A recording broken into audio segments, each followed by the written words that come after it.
We didn't invite this next guest to talk about politics. We've invited the next guest to talk about his film, but of course I have to, at least off the top, talk a little bit about politics. And Paul Kimball is here with us. And Paul, what do you make of this entire process from the last week or so? You still think that this is something you'd want to get involved with? One of the things I've done in my past is I went to law school. I'm trained as a lawyer. So when people talk about good faith negotiating and bargaining, and I took labor law in law school, I have a pretty good idea of what that means. And whatever else you think of the teachers' dispute or the teachers' union or the education system or reforming it, for me it comes down to one central thing, which is there's no credible claim here that the government was bargaining in good faith. And I go back to Bill 148. And my idea of bargaining in good faith is not to put a gun to somebody's head. And so this goes back even before what's happening here. And it's not just the teachers. They're the ones that are getting, they're the ones at the tip of the spear right now. But this affects all public sector workers and unions. And that's why I think so many people are really upset. Something occurred to me over the weekend. I read a couple of articles that people were talking about some of the historical labor negotiations here in Nova Scotia, and coal miners in Cape Breton obviously came up. And the thought that this is politics, this is labor negotiations, it's not baseball, it's not three strikes, you're out. And that seems to be, a lot of people are hung up on the fact that 3 times a deal went back to the membership and 3 times the membership rejected it. But there is no limit to the number of contracts that could be presented. The whole idea is to get to a deal.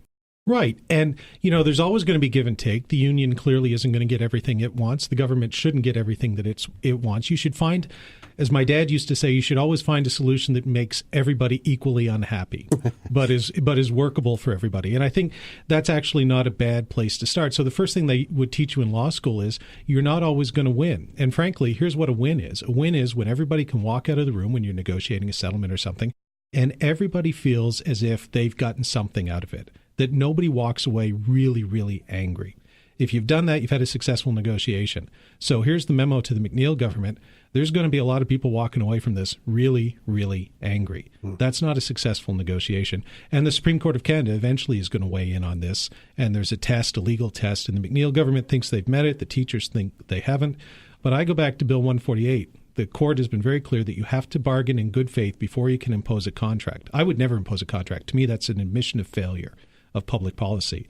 But if you're going to impose one, you have to have been seen to be bargaining in good faith, which is why the Premier keeps saying we tried 3 times with 2 different executives. He's not speaking to Nova Scotians. He's not speaking to teachers. He's preparing his legal brief because he knows where that's going to wind up. And to me, again, that's bad government. All right, Mr. Lawyer. Sorry.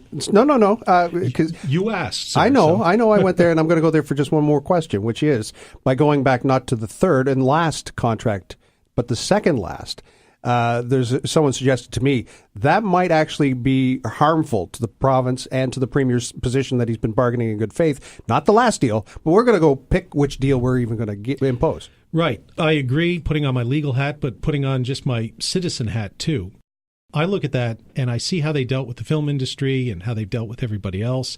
And there is an element of you can give people bad news and make it palatable. You can talk to people honestly about, look, we have to make some tough choices. Let's all be part of this. But there's a vindictiveness to the McNeil government that comes out. And by imposing the second deal, it makes them look petty and vindictive, and it looks, I think in a legal sense, it will harm their argument down the road when it goes to a court challenge, which I guess the union said today they're already working on. All right. So your LLB is in remission, I guess. My LLB is in remission, which I learned long ago is the best place to keep it.